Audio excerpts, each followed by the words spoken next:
this is JJ. I wanted to make this video since I feel there's been a lack of any news regarding FNFX DLC, and I wanted to reassure you all, there's been some very big progress made recently. It's just all been code-based, and there's not much I can show when it comes to that.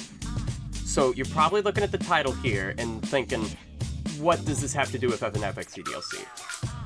Skylight is the engine that will run FNFX DLC. Its goal is to be a lightweight yet versatile engine for FNF mods. Now, I know what you're thinking. Hey, we just got the new engine. Use that, you dingus. Get on with it. You're right. The new engine does kick ass. Props to the Funkin' Crew. That coding is smooth like butter. But there are some things about it which I think could be more kick ass.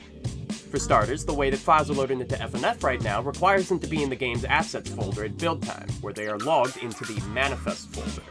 That means the only way you're going to add new assets to the game is by actually setting up the game in Visual Studio Code and compiling it yourself.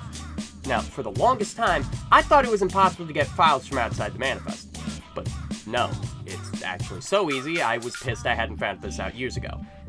So, now, with the ability to load files from outside the manifest, you can drag any old file or folder into Haxflix and have it loaded. I have this little demo here to show this off. So this is just a little proof of concept tech demo I've whipped up here. It has this field over here where you can select an image, a sound file, or text file, and a field here for the path to actually go get that file. Now, as you can see here, I have 3 separate files here. Now, what I can do with these files is that I can take each one of them, and I can drag them into the assets folder over here, go back into the tech demo, and now all I need to do is just come over here and enter in cool image, and then press go, and bam! The image is in there. It was not in the assets folder at build time, I just put it in there, and it can load it up. This will also work for other files, such as sound files. I'm burning! So with the ability to load files from outside the manifest, you can drag any file or folder into Haxflix and have it loaded. So, of course, that opens up a lot. If I can drag and drop a goofy photo into the game, why can't I drag and drop a whole new song into the game?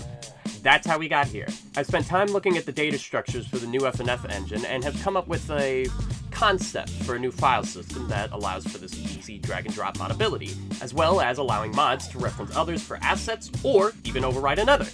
And here it is. The way it works is easy. Stages go in the Stages folder, and songs go in the Songs folder. You understand it right away. Every add-on has a folder it belongs in.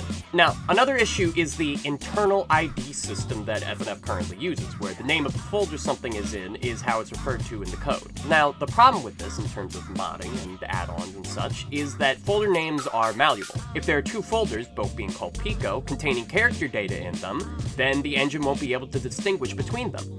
So, I came up with a new fancy ID system, where the folder names are just a name, and the real ID for the add-on is a combination of the add-on's in-game name and its author. An author isn't going to be stupid enough to make 2 add-ons with the same name, meaning the add-on found will always be exact with the fancy ID.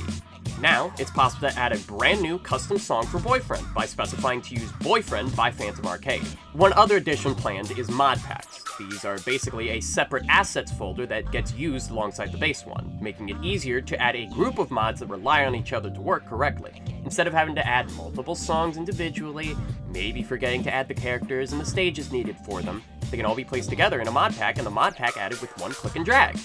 There are a few other tweaks I've made, specifically with the JSON data file structures found in the base engine, so they can be better adapted for this new ID and file system. Now, a big reason I'm putting this out here is because, although I could do this all single-handedly, I would also like ClearAll to come out before the next century. If you would like to help out with this engine, and maybe even help coding on ClearAll, please reach out to me. If you want to help, though, know that I'm just a youngin' who spends most of his time working on this kind of stuff. I do not get paid, so I cannot give pay. Check the description for places to contact me if you're interested, and make sure you got something to show for your skills. I want to see your portfolios, man. Show me how kick-ass you are. The coding is mostly overloading and parsing the data structures, as well as creating the UIs for generating these data structures. I would also welcome help on improving this system and its data structures, if you're interested in something like that.